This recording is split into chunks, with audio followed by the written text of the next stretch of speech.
tell me about, I know we talked off camera a little bit about your diet and kind of how you got your weight down from 200 to that middleweight limit. And it's like, you know, that's not an easy task. You were already in shape. It wasn't like you were, you know, big fat guy out of shape and you had to drop all this weight. You were just a normal, you know, athlete, and you had to get yourself down to 165. So tell me about like what went into that. That's actually one of the toughest parts of boxing. I tell people all the time when they say, "Oh, boxing's hard," and I'm like, "No, the weight's hard.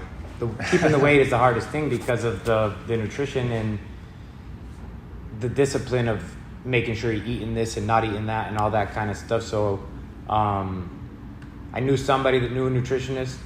I got linked with that person and started cutting the weight. When I dropped, I was, 185 or so, and I had to drop to 165 in about a 3-week span. So I dropped like a pound a day basically for like 3 weeks straight. Wow. I dropped to the 165, had a few more amateur fights. Then after my body adapted to that weight loss, but it was tough. There were days where I actually was eating much more than I expected. It wasn't starving myself. It was eating more meals, getting the metabolism going. I was stuffing myself, gagging as I was eating food. And still losing a pound a day. I couldn't believe it. It was like, man, once you realize the science of the nutrition and all that, it's much, much different than a lot of people think. Yeah, that is crazy.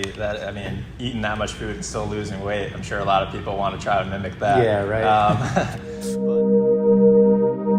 The Pod Matrix.